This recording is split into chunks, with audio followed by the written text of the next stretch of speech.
All right, so first ban does go to DK, we were told.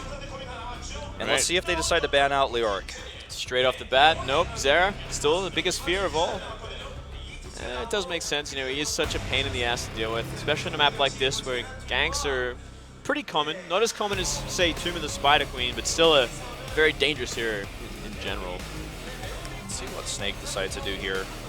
They're going to ban Uther, which I think is a questionable ban, considering that their support, DK support, really doesn't prefer to play Uther. Yeah, he's used to the Malf and Rhaegar, you know, he's not afraid of that, that's for sure.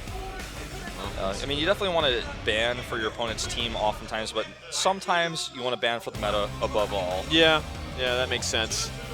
Let's see what the first pick is going to be for DK. Well, if you take Leoric here, you do take it away from Oreo It's Man. kind of like a pick removal, you know, you give it to SC.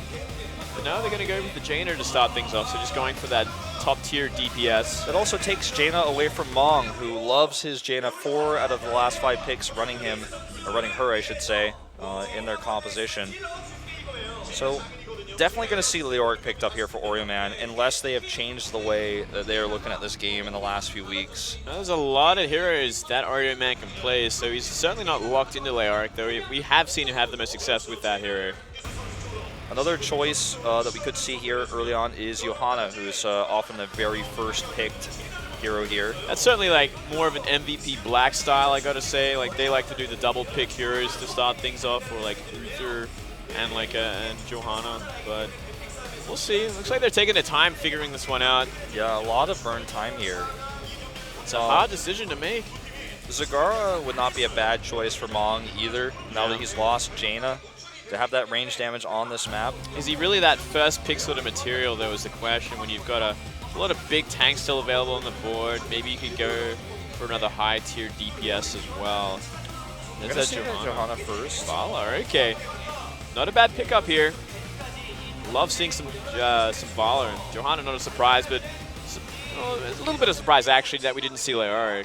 Yeah, that's a bit of a surprise. Oreo Man just putting him out. And Abathur Illidan coming in for DK. Whoa, they went there. That was, and you could see it on Crazy Moving's face there. Like, that was one of those picks where it's like, are we doing it? YOLO, like, you know, like they just locked it in. Are we doing this, guys? Are we really doing this? You sure about this? All right, we'll do it. Well, he's bringing back the old tech. Let's see what the reaction is from Snake. Well, Muradin is obviously a great pick versus this. Muradin's a great pick, for sure. Anubarak, you know, Web Blast is going to help out a lot as well. Brightwing. Brightwing is a really good pick for this map. We did see Brightwing used, I think, just 2 weeks ago on this map. Yeah, that was a good counter pick to this sort of style. Are they confident to do it against a team like DK, though? Because I feel like DK is a lot stronger than the team they used it against last time. Well, before we get into that, we are going to see the second ban here. And the question is, what do you want to stop here once this comp is already halfway built? Yeah, well, like, you think about what's going to complement Illidan even more. Could be a Rhaegar pick. Could be. Oh, going to ban Leoric. Yeah, Leoric's probably a good choice, but they still haven't chosen a tank. They get rid of, actually, Sonya. Yeah, and Sonya has been really popular in Korea, banned and picked in almost every game last week. And Oreo Man, also a very good Sonya player, so a good choice there since he's not picking Leoric. Now, this is a hard pick for Snake. This really makes things complicated. Like, are they going to commit to, you know, a healer like Brightwing or something to kind of remove Illidan off the field? Or are they going to go for the more standard sort of lineup, you know, add in a Malf, add in a Tyrael? Okay. And there's the Malfurion. I was going to say this is kind of an unusual draft because the healers are being picked so late. And we do have only the Uther ban. So now Rhaegar becomes the most likely pick for DK, although Kharazim has been quite popular in Korea as well. Wouldn't be a bad choice if you're going to have like an Illidan diving in as well, right? Yeah. And palm him back to life. And if you're up there in the front lines with Illidan, you could actually kind of use the 7-side strike as well to kind of combine with his attack to burst those heroes down. Yeah, it's hard to decide which kind of route you want to go if you went Kharazim. You know, Divine Palm, you know, save his life. No, they don't have any tanks in their lineup really either at this point in time, so that's definitely something they want to grab. Arthas on SC, I think is going to be the last picked here because they already know they're going to get that essentially, so they're probably thinking about what's the other hero we want to grab with this. Yeah, Arthas does make sense. He would be fantastic with the Abathur as well if Illidan doesn't have it. Besides that, Ooh, a Nubarak instead. And Rhaegar. Okay. Now, I was about to mention, like, maybe an Nubarak would help out a lot as well. I like either Zagara or Nazebo here for Snake as their, secondary DPS. Yeah, I'm thinking about it, like, what are they going to use to try and get rid of Illidan off the field? Yeah, I do like Zagara. More would help out a lot. Yeah, kind of remove him off the map if you can hit it. Illidan, one of the jumpiest, flyingest targets to actually try to catch with the ball, but it is doable. Yeah, his Metamorphosis can help out a lot with that. Well, the only other things you could think of are, it's been way out of the meta, but to support Brightwing coming in or something like that. But I just don't think it's a good idea. They got 4 seconds to pick. Wow, they're really leaving it down. Sylvanas. All right, so nothing crazy there. Could help out a lot as well, though. A nice Wailing Arrow on Rhaegar before he can heal up Illidan or something like that. Yeah, or hit Illidan with Wailing Arrow before he can Metamorphosis, and he can't even really escape. That's true, if you can catch him that early. Well, interesting start here to this series. This is going to be a bit of a crazy one. We basically just haven't seen the Illidan Abathur combo actually work out yet in this tournament. It's been attempted a few times, but no great success. It's been a very long time. Yeah, we've seen it pick before, but we haven't seen it win. It kind of just fell out of the meta by the time this tournament rocked around, and since then it's been nothing. Well, guys, game 1 is ready, set to go. Let's go into Snake versus DK, game number 1.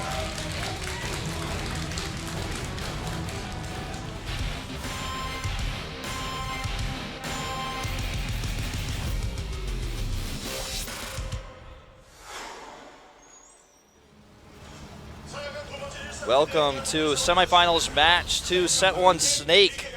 Spawning in the blue versus DK on the red side on Sky Temple.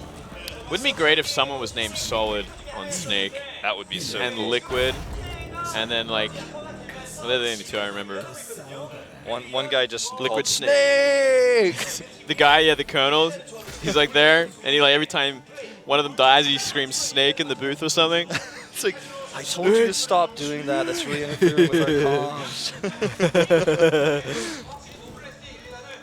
Well, actually a very passive start for DK, actually trying to kind of lead them to believe they're hiding in the bush, but they're actually in fact not. They did claim in the chat that they were going to party bush at the start, but of course only jokes. Yeah, don't want to really give that one away. We'll see how things turn up here. It's going to be bottom 3 for Snake. So they're going to be pushing those towers nice and early.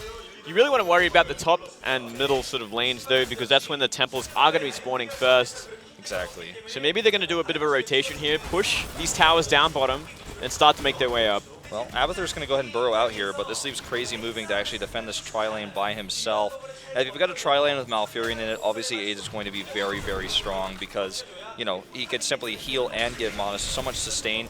Now, Sniper is going to try to keep this lane pushed away from him as he body soaks here. A very risky thing to do, but if you're a pro-level player, you're definitely going to be able to make this work most of the time. You need that extra EXP to kind of make up for the lack of Abathur's presence on the map. Certainly so, and look at this. We are actually seeing the 2 temples activate mid and top.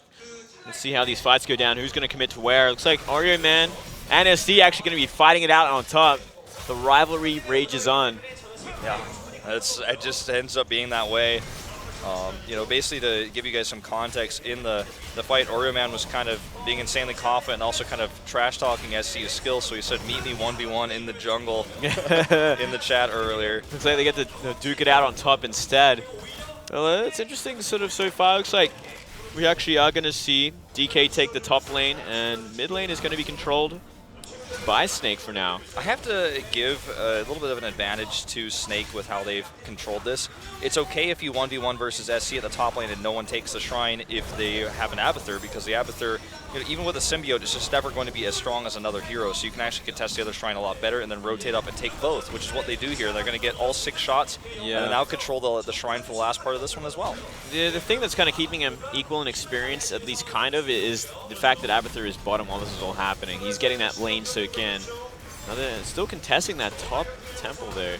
Yeah, just for one more second, then they're going to last 5 shots there. There they go. So very well done by Snake, kind of abusing the fact that Abathur is just never going to be quite as valuable as an actual hero. Obviously, like, the later it gets, he's going to be more and more useful there when he gets his heroic, especially. Yeah. Find out exactly which that one's going to be as well. We have seen certain Abyss's change it up, mix it up. It's not necessarily going to be the monstrosity. Yeah, we'll see. In this team comp, I feel like the monstrosity not necessarily the best choice. You could actually get a second Anubarak for all that extra CC. Would be a good choice, or even a second Jaina in the late game for extra damage. Certainly so. And now we actually are seeing the Giants bottom get sort of triggered, because they will be needing to push this bottom lane, as that is where the next temple is going to be spawning here. Yep, level 7 talent's really important as well. And we're going to see that these two teams are basically right even with each other. Waiting a little bit there to see if they can get the Giants to time out with those shrines a little bit better. And they also took the top Bruiser camp, which has been now defended by Malfurion and Johanna. And just basically going to rotate down here in a second as both teams hit level 7. I'm going to have to be pretty careful here. Noblesse looking for a chance to jump on top of her and do some damage to her before the bottom temple becomes online. Crazy Moving also has to be careful with his mana use here, pushing this really, really hard, but if he goes into the fight without mana, that's going to be a big problem. Yeah, they're actually starting to DPS down these towers as well, which is going to create a bit of a problem and a bit of an experience lead for DK. Yeah, Bruisers will go up atop during all of this, but Abathur can soak that. Noblesse taking a lot of damage here to that Hungering Arrow. It's a nice Hungering Arrow build from the Valor as well, so got to watch out for that kind of damage, especially if you're the single target. Yeah. And Illidan, of course, kind of squishy when he's not auto-attacking, not getting that life steal back. Or if his evasion's on cooldown as well.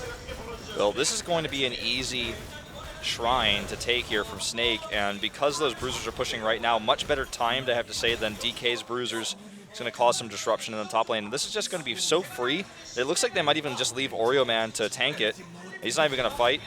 I think they've kind of read the situation. It's going to be a push top. They're going to try and trade out a fort for this temple. But we actually seeing the rotations up top as well. That glare, that shield glare versus an Illidan is so good as well, because it just makes him miss his auto attack, which then obviously causes him to lose lifesteal and his damage. Yeah, that's right. Not going to be finding much at the top push. They're just going to let this temple go by the looks of things. I don't know if this is the best idea for DK. We'll soon find out. Well, I have to agree with you. You know, at the same time, Abathur was not bottom soaking a lane. You know, he does now finally grant this last 5 shots here to Crazy Moving. But, you know, he wasn't body soaking a different lane. He was in the same lane as his teammates, because obviously he didn't know exactly where the rest of the Snake team members were. If he tried to go mid lane and soak, he might have actually just been killed. Definitely given advantage to the rotations so far on these shrines to Snake. Same time though, the damage and experience is kind of very equal. If they haven't been taking the towers, they've been pushing, or they've been pushing before the temples were active. So not the worst situation for either side, and Snake's actually going to be behind in the heroics. They're going to have to play pretty defensive for the next few seconds at least. All right, here we go. A little bit of a skirmish around the boss here, but even with this level 10 lead, it's not going to be for very long. They can't try to push a boss on this, but they're definitely going to threaten this mid lane. Just look for the engagements. Posture up. Look for this positioning. Positioning is everything in this game, especially when the heroics are online. Yeah. Kind of just party bushing, like trying to bait out that boss. We do see Judgment coming out from Oreo Man, so just somebody to keep in mind. He's not going to be trying to do that new Sanctification, which we have seen every now and then. And also we are going to see the Water Elemental and not the Ring of Frost coming out from Jaina. Yeah, we've been seeing a lot of Ring of Frost lately, actually. And kind of surprised by that. Oh, look at this. Looks like Tiss is going to be caught up by SC. Everyone coming to follow up there. Yeah. We see that... Oh, Sniper's actually so deep, but it is that ultimate evolution, clone, yeah. So it's not a big deal, but it's good to scout out. And actually just going to get knocked out here. It does give a little bit of EXP. Just a little bit of harassment. He's going to burn out. But, you know, the one of the things that we talked about earlier, and one of the trends that we've seen in this tournament, is Snake loves to try to identify when Merc camps are being taken, try to steal them and punish them. We saw that again, but very good reaction from DK. Yeah, they kind of know their game by this point. They've seen so many games from Snake in the past. They know Oreo Man is going to be looking for those ganks, looking to try and take their Mercs away. Not falling for it just yet. All right, Abathur getting some serious body soak in the top lane right now as these shrines activate. And with a 1-1 trade in these shrines, I think the advantage will actually go to DK for the first time in this game with that Abathur push, with that body soak in the top lane. Well, as we say that, looks like they're going to start pressuring that middle temple, and they're actually going to take control of it for now. So a lot of back and forth here, a lot of rotations from both sides. You know, Illidan just soloed the Bruisers at the same time. That's what he was doing during all this. He was missing, and that did give them some space. But now, you know, his heroic online, he could actually dive in here with Abathur. Noblesse has to be so careful. And still, you know, they're so even in experience, which is kind of absurd in this kind of map. You usually see you go pretty one-sided pretty quickly. Yeah. They're being so careful. We haven't actually seen a team fight yet. Exactly. And notice how Sniper is actually, again, pushing this top lane so hard now with the Bruisers. Sylvanas is trying to find him because they can actually see on the minimap, as well as just looking on the map itself, where the Locusts are coming from, how quickly they're spawning, and get a good idea of where he is. I'm just not going to actually be able to find him, though. DK going to be moving down bottom. Looks like they're going to look for a fort here. And off HP. You know, you talked about the EXP being the same, and that's really important when you're giving up this many shrines. But what's even more important is that you can actually kill the hit points of these expensive, or rather, you know, high health and high EXP rewarding structures, these forts and these cannons, because that's what the lasers are doing as well. And you need to make sure you keep up with that. Otherwise, your keep dies faster when you start losing those shrines. Yeah, certainly so.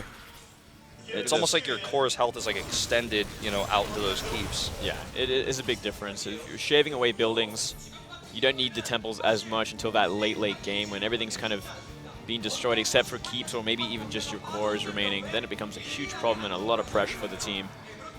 Look at this. So they're going to go for one more fort up here, but Noblesse got to be careful. Way too deep. Noblesse is actually going to have to back off. He does get healed up here, but there goes a Judgment. Instantly ice block there by Crazy Moving, and Noblesse diving in again with that clone. There's a Tranquility keeping everybody except Tyrael alive. And an Ancestral is missed. Down goes Anub'arak. And down goes the clone as well. Noblesse is way too deep here. Tranquility is still active. Even with Abathur on him, I don't think he's going to be able to make a big fight happen. No, he's going to try to be running for his life at this point. Barely survives, but Kong is on the chase. Yeah, I don't think he's going to get out of here alive. I'm going to be very surprised if he does. Moving, trying to keep him, trying to zone them out. Tist comes for the chase with that mount, and Noblesse should not be going in on this, and now he's zoned out by those roots, and down he goes. Just no sustain in that fight at all. Not enough damage. Like, everyone kind of survived except for that Tyrael who went down from going so deep with Judgment.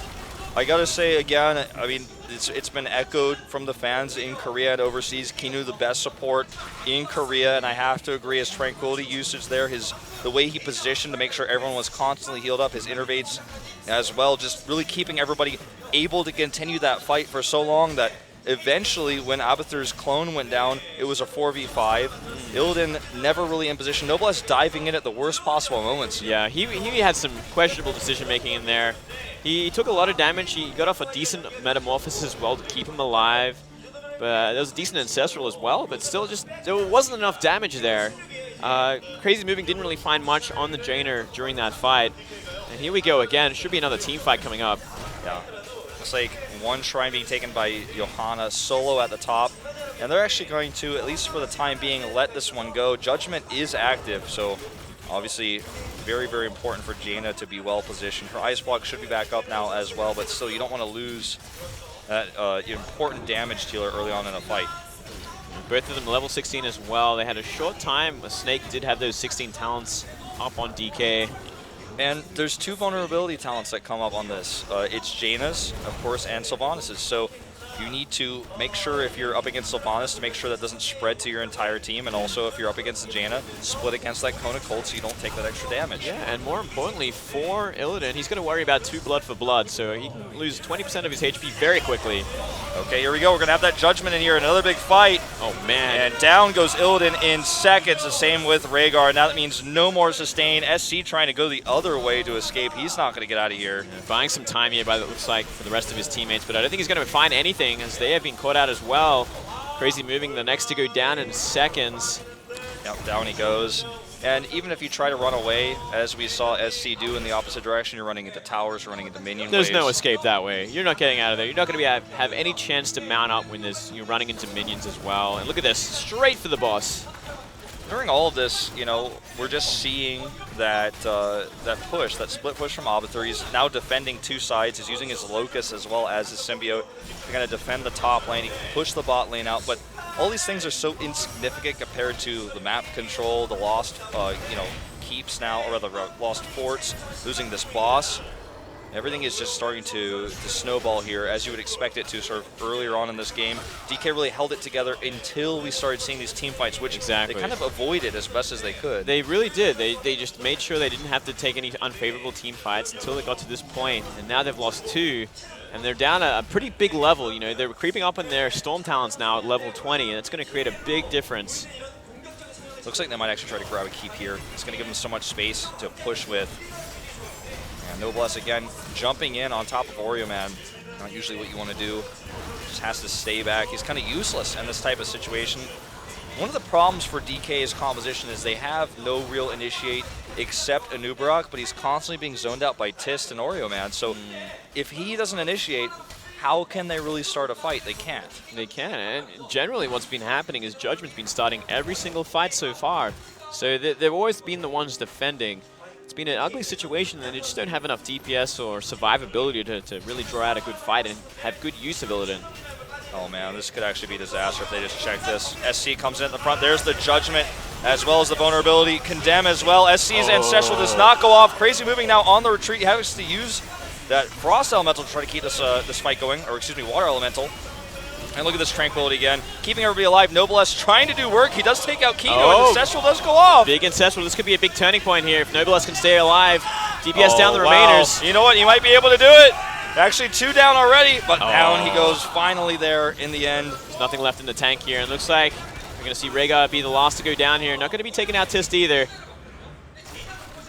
The top push actually going on. Still Sniper continuing to push. There's a shot of him there with Abathur, the Locust.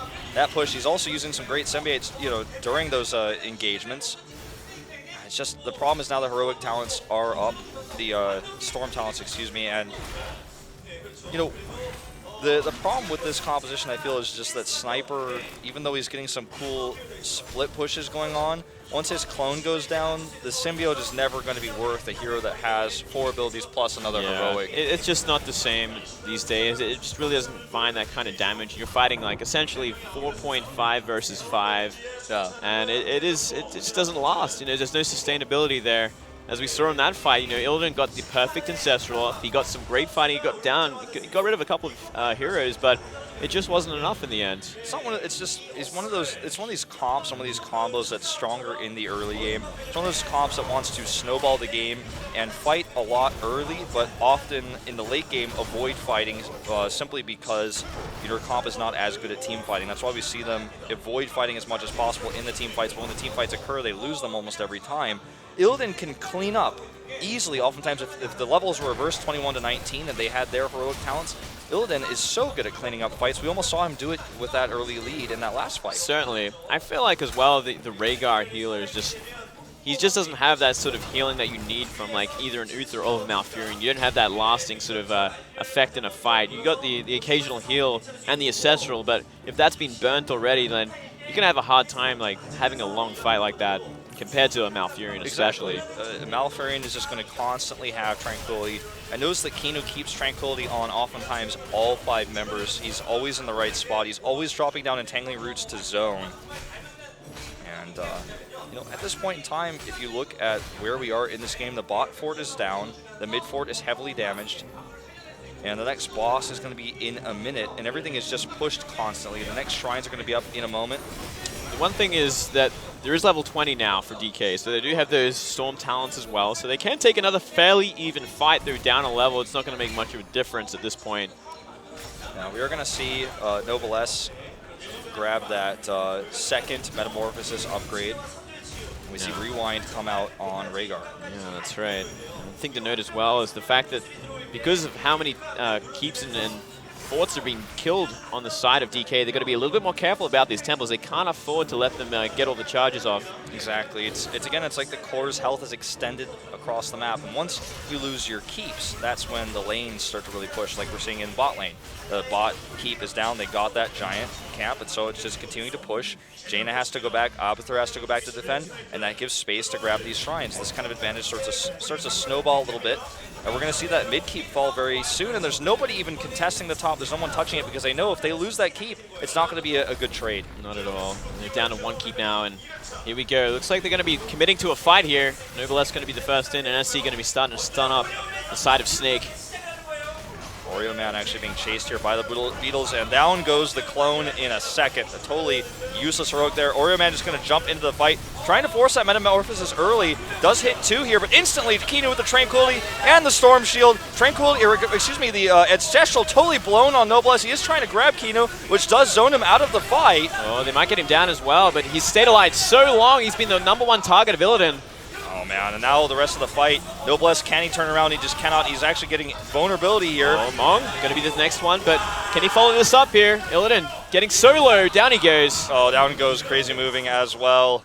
And it's just one of these fights again where we watch as the clone goes down. It's a 5v4v5. The Tranquility was perfect, and even with Noblesse jumping on top of Kinu, he was able to escape. He did a great Storm Shield on his entire team as well, making them a lot stronger in that fight. The Ancestral was blown way too early on Illidan. Yeah, he had to blow that Metamorphosis pretty early as well. He did survive long enough to get a couple of kills, but he eventually ran out of steam, which is the big problem we've been seeing in every single fight so far. And there's no way that SC can actually hold on to this Chop Shrine by himself. He's trying to get as much damage done as he can, but it looks like it's now going to be relinquished to Oreo Man and Tist. And with Sylvanas up in the top lane as well, she can actually push the minion wave forward while they do this, and this means his keep will almost certainly go down. Yeah, I want to see the HP of that keep at some point. Here we go. It's getting pretty low. It's hard to say if it'll go down for sure. I don't know how many charges are left in that. Looks like it will go down for sure. Yeah, it looks like it. With the last 5 should go down, and actually already the core under attack here. So now the game isn't over yet, but basically what DK needs to do is do what they've been unable to do this entire game, which is to win a team fight convincingly. If they can win a team fight, they could even core it, to be honest. Like, at this point of the game, we're getting on 20 minutes. Everyone's high enough. There's a lot of DPS there. If they get a clean team fight, if they can wipe them out, they can run from the top straight to that core and try and DPS it down before anyone gets back. Another thing they could do if Abathur had built differently is kind of turtle and have Abathur split push the lanes to try to even up the keeps. But because he didn't build that way, it's just not really viable for him to actually go out there alone. Yeah, the monstrosity would have. They're actually going to try to go for a core move here. They're actually going to try for it because they know these members are away. But there comes the recall back. The Hearthstone back, and Crazy moving at the front. The worst player to be out in the front. And look at that, Mong with a crazy heroic, and that is actually probably just simply going to be game. I think that might just be it. I mean, they go completely red there. Great entangle onto that Anubarak, guaranteeing his death. Down for a minute. Oh, man. And, you know, I don't blame him for this attempt. Oh, they're chasing him down. I don't think he can get out of here. Maybe he'll have to burn his Metamorphosis to escape. He'll just get the boss instead. No, that's fine, because he used the boss to escape, which then aggroed it, which demounted all of Snake. So a good move there, but the boss cannot be denied. There are Siege Giants on the Nexus. And so DK has to, of course, respond. The Nexus being the core. Excuse me, yeah, sorry. I'm using that alpha term. You're fine. Oh, right. Looks like he blew up. That's that vulnerability talent for you. You get that W on Sylvanas, you're going to just disappear. It's like an eraser. Yeah, essentially at this point. And look at this. They're just going to have their way with the core. Nothing left to defend except the Rhaegar, a ultimate evolution, and that Jaina. The boss not even necessary in order to destroy this core. Water Elemental coming out to try to help out. Snipers clone going away instantly as well. SC does pick up a kill, but it just will not matter. It's going to be game 1 here. The lead going to Snake in this first map. Very well played from Snake. They found their momentum in the mid to late game when the